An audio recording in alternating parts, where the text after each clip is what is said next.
Hi, AP Seminar students. Welcome to class. This is my video for today's lesson. So this will come after our parts of the argument lesson. What we're going to talk about today are says, does annotations. It's a framework that we've worked on designing, and it's really to not only understand a text and read it with purpose, but to also try to detect ways in which you're being influenced or parts of an argument that your writer might be in as they attempt to convince you of their main idea or their thesis statement, as we discussed last class period. So we're going to hop into this today. There's a couple directions I'm going to give to start. I'm then going to go through an example of how I would break down a text. And then I want you at the end of the class period to attempt that in an assignment that will be posted on Google Classroom. Okay, so let's hop into it. The first thing I want you to do for today's class period is to complete the Google form that I have linked on Google Classroom at the top there. It is about last night's reading, which was who benefits from the expansion of AP classes. It'll ask you some basic ideas just to check your understanding and make sure that you are reading and understanding that text. And then it will also ask you to reflect on ways in which you note took and annotated, which will help me kind of see what your style is as you are a reader. Okay, so pause the video now if you still need to take that quiz. Hop on and click that Google form, and then you may resume the video here in just a minute. Okay, so hopefully you are done with your quiz now. Please review these objectives with me. Again, my goal is for all of you to reflect on your reading and note-taking strategies, which you just kind of did during the quiz. I also want you to learn this says, does annotation framework so that whenever we're reading text in class, we're understanding them and we're reading with a purpose. And then lastly, because we are practicing the says, does annotations, my goal is for you to be able to quickly and accurately identify thesis, major claims, and supporting evidence used within an argument, which is exactly what we're detecting in this type of framework as we read and as we take notes. So you can see our agenda, do now. Hopefully that is done. That is the homework check. You are watching the video lesson now, so that's excellent. And then over on Google Classroom, there will be a says, does practice assignment. And the article you'll be reading is titled, Wake Up to the Benefits of a Later School Day. For homework tonight, I want you to locate one current event, read it, practice your says, does annotations, see if you can relate it to maybe a potential topic you would be interested in researching this year. Okay, so again, directions, do the homework check, watch my video. If you're doing that, you're in the right spot. Then do that practice for says, does, and then read the current event if you have time at the end of the class period. So many people ask me, Mr. Z, why do we have to do this? Why do we have to annotate and take notes? And there are many, many reasons for doing so. For my first point, in order to successfully argue your perspective or your own point of view, you must first be able to understand the arguments of others, right? You can listen to people, but the more often you can get information by reading works or credible authors who understand their side of the story and interpret that and make sense of it, the stronger you are going to be informed, the more you're going to be informed, and the more you're going to understand the different perspectives in relation to a certain argument. Also, it's great to disagree with different points of view, but if you don't fully understand the argument, it's going to be hard for you to engage with the text and explain why you disagree with a portion of someone's argument. Right? We know that arguments are made of claims, smaller claims within those, with evidence to support, and these things are, again, working towards proving a central thesis or main idea. And authors are going to try to use relevant claims to prove their main idea. And again, taking it back to day one, I want you to be informed and not influenced. You need to know when people are trying to convince you of something and they have a valid argument, or maybe their argument isn't that valid. And that's what this says, does framework will do, right? Another reason that we're doing this, as you can see on the slide here, is not only does written language or us taking notes and annotating have a longer impact on our memory, but when conducting research later on in the year, we're going to need to be able to revisit our readings and our sources in a quick and organized way and with strong annotations. That's going to help you with understanding not only the first time you read something, but then when you revisit certain sources, it's going to be easier to locate the relevant information in a quick way.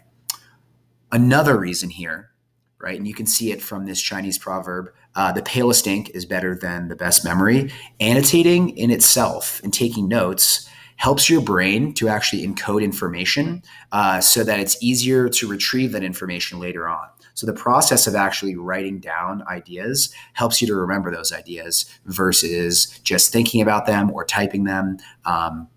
So making sure that we write things down will help with memory as well. And then lastly, our other reason for this approach for annotations is because in the end of the year, we have a two-part end of course exam. And it's going to ask you to quickly read, summarize, track the line of reasoning, and evaluate the evidence used within an argument. And you only have about 30 to 40 minutes to do that. And so this approach will really, really help you quickly and efficiently make sense of a text and also be able to tackle that end of course exam. Okay, so we're going to hop into it here. As you're watching my video and as you're watching my model here, I want you to go ahead over to Google Classroom real quick, and there's going to be an article for you to open up. It is called Says Does Annotation Model. I want you to follow along with me as I go through this example and show you the Says Does Annotation Framework. So if you want to take a minute to open that up, please go and do that now. You can pause the video. Once that is opened up, I am going to give you a few things I want you to look for as I'm doing my model. I want you to first track the steps that I'm taking throughout my model. So what steps am I taking as I'm doing the Says Does annotation? Also, what types of thinking or what types of questions am I asking myself as I go through the article and attempt to understand it? Third thing I want you to do is consider your own style of annotations. Are you a heavy annotator? Are you a highlighter? Are you a light annotator? Reflect on that as I go through this process. And I want you to consider how you might adapt this style to fit your needs and to fit your own learning. Later in the class period, you will be asked to conduct this Says Does annotation framework. So please make sure that you are watching the video in its entirety so that you can then reproduce it later on. Okay, so again, I'm going to pull this article up. The name of this article is actually titled The Argument for a Permanent Olympic City. So I think some of the main idea might jump out to us right in that article title. Now, as we look at our Says Does annotation framework, you can do this with any article or with any written piece of paper because you're normally provided with some margins on the sides. You simply set up the paper or set up your document with a note catching area on the left side that we're going to call it our Says side, and a note catching area on the right side, which we're going to call our Does side. Now, on the Says side, what we're going to focus on is what the author is actually saying. On this side, we'll be taking notes and annotations and paraphrasing about main ideas. What are they actually saying directly? You're going to summarize in this area. You're going to put bullet points of key points or just statements that really help to summarize the text in a clear and efficient way. So again, you're focusing on what the author is actually saying within the text, which is normally what our annotations have looked like in the past. Now, on the right-hand side, this is going to be our Does side annotations. We're really going to focus on what is the author doing to influence us? What part of the argument is the author in? Where do we see a thesis statement, a claim? Where do we see claims supported by evidence, right? What types of credible sources is the author bringing in? Or maybe those sources lack credibility. That's where you would want to identify that is on that Does side. Okay, so once I've set up my paper here, we can call that step 0 is set up your paper with your two sides for note taking. My very, very first step is simply to read through the text and see if I can detect where the argument or where the ideas are shifting from one idea to the next idea. Okay, so I'm going to read this aloud and I'm going to show you through my questioning and how I actually find that spot. So we're looking and trying to detect where there is a shift in an idea. When we see that shift, we want to indicate that shift with some sort of line or divider in our text. So here we go here. You can read along if you would like on your copy. The Summer Olympics have been a quadrennial tradition ever since the late 1800s when modern sports and rivalries freshened up the ancient tradition. Since COVID-19 crashed the schedule for last year's events, now the world is gearing up again for another round of competition in Tokyo. Transporting athletes and fans from all over the world and to cities hosting the Olympic Games comes with a gigantic carbon footprint. For example, the 2021 London Olympics had an estimated footprint of over 400,000 tons of CO2 emissions. Okay, so they're kind of introducing their main idea here. They give us some context. I don't really see any shift yet. It seems like they're talking about environmental things related to the Olympics. I'm going to continue reading. Constantly building brand new stadiums every few years that often go unused after the games, with very few exceptions, is also extremely wasteful. The 2016 Rio Olympics whipped up a whopping 3.6 million tons of carbon. When including all of that went into infrastructure, eerie listicles of decaying stadiums, including Rio's, litter the internet with costly examples of wasted hundreds of millions of dollars worth of labor and materials that go into just one site. Okay, so they're talking about many examples of environmental damage from these cities and from these rotating Olympic cities. Okay, excellent. So I'm going to continue down here. For as long as the games have existed, there have been proponents of having just one Olympic location. Okay, so as I see that, for as long as the games have existed, what they're doing there, it seems like that's some sort of shift in idea, right? They are using a transitional phrase. That's how you can indicate a shift or detect a shift. Sometimes they're moving from one idea to the next. So they were just talking about the environmental causes or the environmental damage that these Olympic cities cause. And now they're kind of shifting to some historic background, right? They start talking about King George in the historic background of the Olympics. Okay, I would say then that is a shift, right? They are moving from one idea to the next idea. And in step one here, this is going to be our end of step one. We want to either insert a line. We want to insert a line there going across our text, which shows that they're shifting from one idea to the next. You can also do this if you're more of a handwritten annotator, which we will be, and we'll practice both throughout the year. You can just draw a line straight across the text to show that there's a shift. So now we are done with step one. We have read through, we're analyzing the text, and we are looking for a shift in ideas. We draw that line. That is the end of our step one. Okay, now, as we continue here, the second step that I do for my says does annotations is I then return to above the line, right? I go back to above the line and I want to start to fill in my annotations. I just did a quick read through, but in step two, after we've written and drawn that shift, we want to go back to that section and start filling in our says annotations and our does annotations. So in step two, we're going to focus specifically on our says annotations, summarizing what the text is about. Okay, so as we read and as we recap some of these main ideas, it looks like the Olympics have occurred every 4 years since the late 1800s. So that's good. Okay, so that's kind of a summarized main idea here. It looks like since COVID happened, the Tokyo Olympics were postponed to this past summer. Actually, this summer. Okay, excellent. So now as we continue to read here, so they're kind of giving us some context. All right, we will continue down here. Transporting athletes and fans from all over the world to cities and hosting games comes with a gigantic carbon footprint. Wow. Okay, so that seems like it's a reason that they have for arguing maybe their main idea, which is that there should be one Olympic city. So that might be their main idea. Maybe we want to get some reasoning behind that before we say that is their thesis. But this seems like a claim, right? So it looks like this is a claim. Claim one is the Olympics create environmental damage.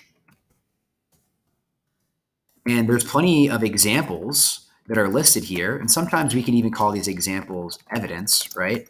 Examples are evidence of ways in which the Olympics have created environmental damage in the past. Well, you can see from their example, in 2012, the London Olympics had a carbon footprint of 400,000 tons. Wow. So that is relevant information. 400,000 tons for a carbon footprint or carbon emissions from just one single Olympics in London. So that kind of helps support the idea that it does create environmental damage. If we continue reading here, some more evidence that supports that idea is in Rio in 2016. So what happened in Rio? They said there was 3.6 million tons of carbon wasted. They also start to tell us that, okay, wow, even after Rio, so Rio again here, many of the stadiums are in decay now and are not used.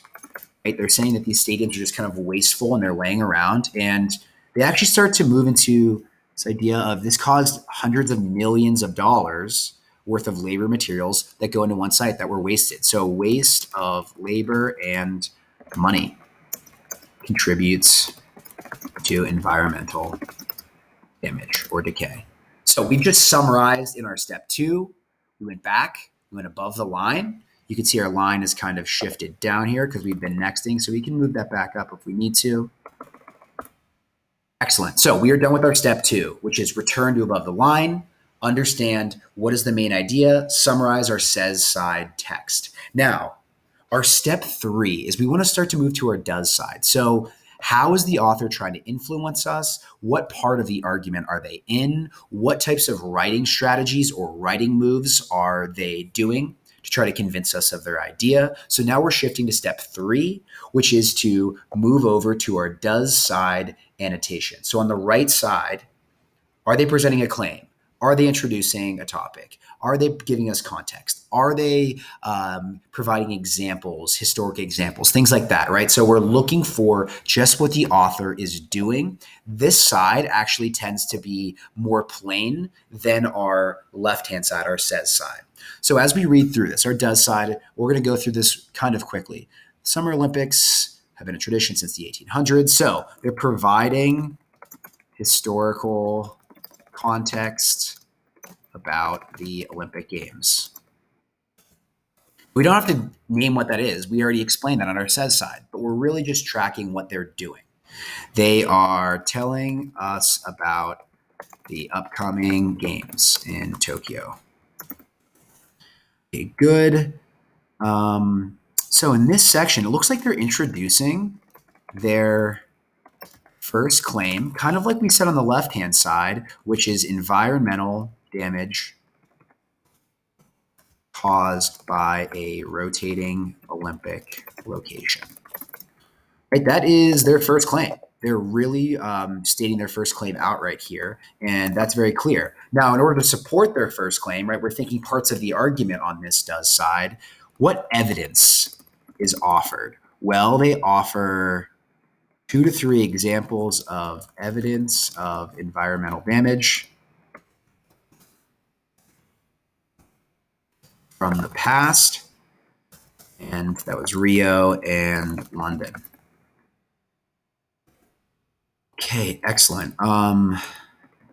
As we continue here, it looks like right above our line here, they also show examples of stadiums and venues from past Olympics that go unused now. Okay, excellent.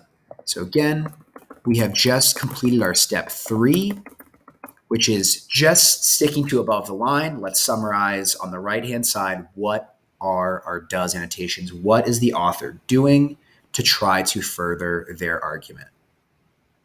Okay, excellent. So we are done with steps 1 through 3 now. Our final couple steps, step 4, is to move to the next section and repeat that process until you finish the entire article, right? So step 4 is to move to the section, repeat the process until you have a clearly summarized article with divided sections, summarized on the left-hand side with those says statements, And then what are they actually doing? What part of the argument are they in on that right-hand side with the does statements? That's our step 4, is to repeat that process all the way throughout the article here. Step 5, and our final step, once we have read and taken notes and annotated on our entire article, we simply go through, we zoom out, right? We zoom out on the entire thing, and we want to clearly identify at the bottom, what's the main idea? What's their main idea and why? What claims do they have to support their main idea? And then lastly, are there examples that we could cite to show their main idea, or evidence that helps to support their main idea? So again, that is step 5. After you've read the entire article, done your annotations, and repeated that process in step 4, you simply want to see, can I get the main idea of the entire article? Can I track all the claims? And could I explain with my annotations examples of evidence that are used to support the argument as a whole? Okay, excellent. I want you to pause the video right now, and I want you to see if you can recap the 5 steps that I've taken throughout the process of our says does annotations. I'll review them in this video in just 1 minute. Okay, excellent. So if you've just recapped and followed those steps as we go through this, step 1, read the argument paragraph by paragraph, scan for that main idea early, and see if you can indicate a shift in the claims. That's when you draw your line. That is step 1. Now, step 2, after detecting what you believe to be a shift, after you draw that line, you go back up and you complete your says side annotations, right? You are writing the gist of what the author is saying. You are looking for bullet points. You are looking for key parts or key ideas within the text. What is the author actually saying? And you can see kind of some of the things that I did here throughout my model on the slide here. Now, step 3 is to complete those does side annotations. How is the author trying to convince you of their argument? What claim are they using? Is there a counter argument present? What is their rebuttal to that counter argument? Those types of things. We're actually labeling the parts of the argument. When is the author providing evidence or examples? You can see my sentence stems here. Those are also linked in your assignment as you attempt this for the first time. Step 4 is to repeat section by section, dividing off. You're almost breaking it up into claims, summarizing on the left, and repeating all those steps 1 through 3 until you've read the entire article. And then lastly, our step 5, we really want to see, can we understand the text? Did we read it with the purpose and take strong notes? If you can identify the main idea or thesis, all the claims that are present, and also provide examples of evidence that are used to support the claims, then you can say, yes, I did a great job with my says does annotations, and you are done. That is my model for today's class period. Okay, so I want you to try it now. I want you to open, there's an article in Google Classroom. If you want to practice one time with the rest of the Olympic article, I would say definitely take a look at that and then look at my highlighted example just to practice once. But if you think you're ready to jump into the real thing, the other article I would like you to take a look at, and it's an assignment for today. It will go in as a 100-point grade, is titled Wake Up to the Benefits of a Later School Day by Elizabeth Renzetti. So I want you to use the says does annotations, follow my steps, use the video and supporting notes, and submit that into Google Classroom by the end of the class period today. Thanks everyone for watching my video. Please reach out to me if you have any questions or concerns about anything at all.